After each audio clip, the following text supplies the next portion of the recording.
Pahrump Early Learning Academy, our goal is to provide a complete nurturing environment for the growth and development of the whole child, socially, emotionally, physically, and intellectually. Children are natural explorers and need hands-on experiences to help stimulate their own imaginations. We strive to meet the needs of each individual child at their developmental level through planned activities, plus help each child attain a higher level of achievement. Call 751-5335 for more information. Today's news is brought to you in part by Dr. George Leeks, Pahrump's optometrist since 1990, offering full-spectrum eye care for children and adults. Call today, 727-8300. Welcome back.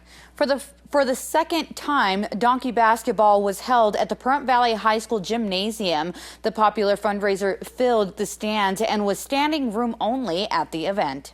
The second annual donkey basketball was held at Pahrump Valley High School in their gym. This event featured real live donkeys that were wearing rubber shoes in order not to slide on the gym's surface. Teams volunteered from everything from the athletics department to the Nye County Sheriff's Office to faculty at Nye County School District to ride these donkeys. The name of the game was to score as many points per team as possible. But keep in mind that if you fell off your donkey or the ball got away from the area where the donkey was, the teams had to bring their donkey in order to retrieve the ball by holding on to the reins. They were not allowed to let go of the donkey at any point during the game. We spoke to Principal Tim Wambaker from Rosemary Clark Middle School about the event. You get on a donkey, you have to stay on the donkey, and the only time you can score is when you're on your donkey. But you have to have control of the donkey in the sense of have a hold of their leash. You cannot leave your donkey alone at any time. The quarters are short, but they do actually last quite a while when you're riding the donkey. The donkeys are trained, if you will, and the staff just has a great time, and they ride it. They get bucked off sometimes, and they fall off, as I did last year multiple times, so good time. Donkey basketball was a huge fundraiser for the Nye County School District. They reportedly earned up to $5,000 for the district. This is Deanne O'Donnell for News 46. And Noah Began reports on a relatively new type of tire called run flats. Imagine your tire blows out on the highway. Instead of waiting for roadside assistance, you decide to change the tire yourself. You open the trunk and surprise, no spare. In today's Angeles report, the options you have as spare tires disappear. For most, having a flat tire can be like their worst nightmare, especially if they're caught on the road when it happens. So being prepared and knowing exactly what you've got when you're out shopping for a car is going to be important. So don't be afraid to ask the dealer what comes with the car, how does it work. In an effort to increase fuel economy, decrease vehicle weight, and give you more trunk space, manufacturers are saying so long to the spare tire. Many new models are now equipped with inflator and sealant kits or run flat tires, which are designed to go at slower speeds for 50 miles or more after a tire has been punctured. A standard load tire cannot withstand zero pressure. It has to have pressure to keep the tire inflated. A run flat tire does not need any pressure for a short duration of time until you can get to a shop that repairs or replaces it. Landon Toll used to drive a car with run flat tires. He never suffered a flat, but he did have to replace his run flat tires, which cost him about a third more than traditional tires. I had the car for about 3 years and drove it 32,000 miles about. And in that time I replaced the rear tires twice and the front tires once. In total, the 3 years that I had the car, I spent a little over $2,300 just in tires alone. In addition to being more expensive, experts say run flats also result in a harder ride. A run flat tire ride much stiffer. You don't get much of a cushion in there. The standard load tire will run nice and quiet, and a run flat tire run a little bit stiff. It just depends on what kind of ride you are looking for. The ride was definitely stiffer with the run flat tires. Every bump that you would hit, you would feel a little bit more, and there were times where I would be kind of scouting ahead, looking for potholes, trying to kind of slalom around and avoid them. Experts tell Angeles some run flat tires can be repaired if punctured, while others cannot. It depends on the manufacturer. I'm Noah Began for News 46. Thank you, Noah. Well, News 46's Deanna O'Donnell caught up with the Nye County Commissioner candidate, Julie Hargis. I'm running for Nye County Commissioner, District 4. Why did you decide to run? Decided that looking at the last couple of years, I don't see any changes and improvement, and I think it's time that we start doing some growing and improving in our infrastructure. If you ask somebody, as I often have, how was the road that you drove on today? There isn't a day that goes by that you don't say, darn road, I wish they'd fix it. Or you have a neighbor who's lost their job or they've lost their home, and we have homes that are sitting month after month that are empty. We have families that have broken apart because they've lost jobs, they've lost their homes. Enough is enough. If the last 8 years is the way it's going to be for the next 4, I think we need a change. And no disrespect, but it's time to make a change in the District 4 seat.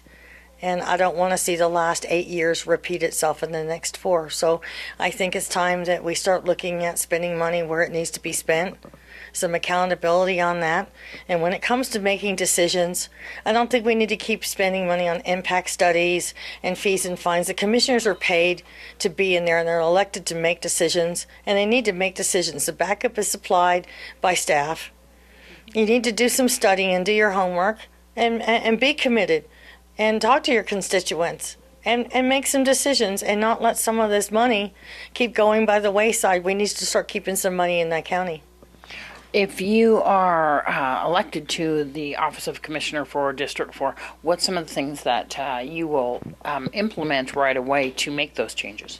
One of the things I'm really excited about is I would like to direct some kind of a helpline for seniors and vets.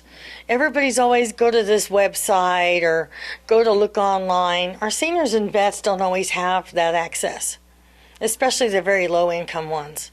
And I would like to have a phone number that they can call.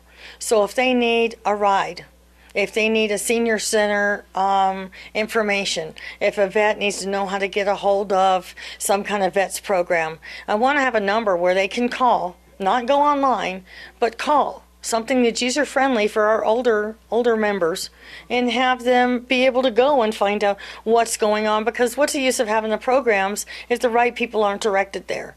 How will that be funded, by volunteers? I would like to see volunteers, maybe talk to Nye County Coalition about maybe doing some staffing. They're excellent about that, but I've got to get elected first. And being elected takes funding. Right now I'm on my own budget, which is very limited. So I'm going to be out visiting with people.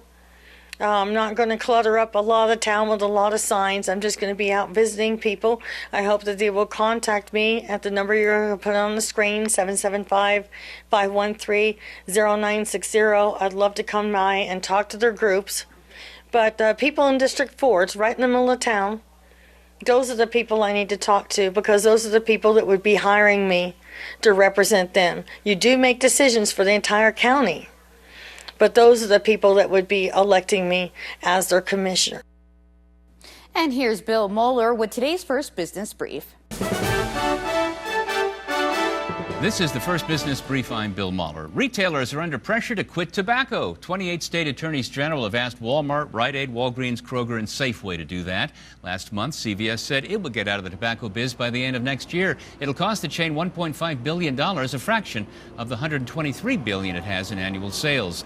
The cost of a cup of Joe could soon rise. Arabica bean futures have surged more than 80% in the past 2 weeks. Some retailers say they have to pass on price increases, but large roasters are insulated from commodity fluctuations. Starbucks says its prices will remain fixed for the rest of the year.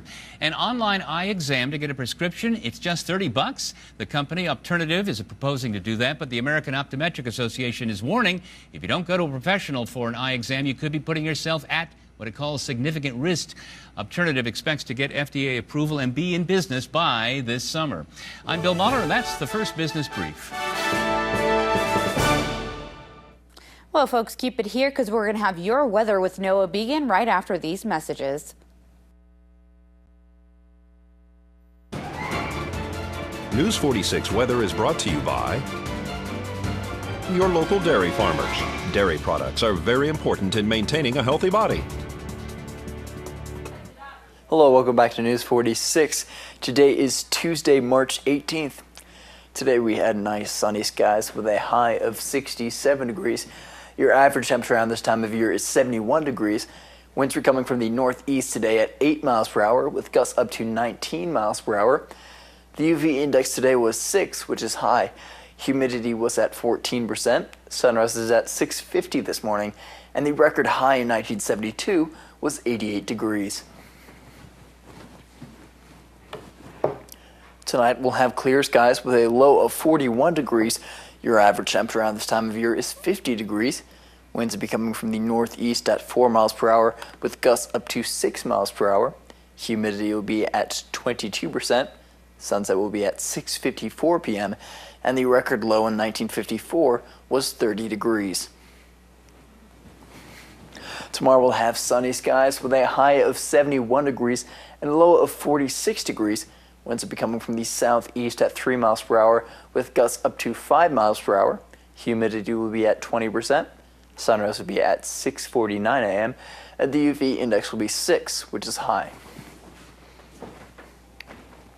For our 7-day forecast, we have a mostly sunny week.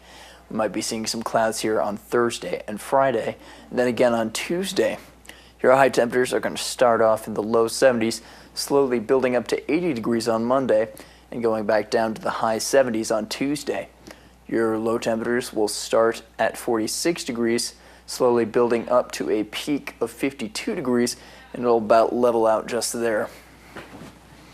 I'm Noah Beacon for your News 46 weather. Back to you at the desk. Thank you, Noah. Well, that does it for this edition of News 46. I'm Monique Mitchell, and from everyone up here at News 46, we hope you have a great evening, and we'll see you here again tomorrow. Until then, good night.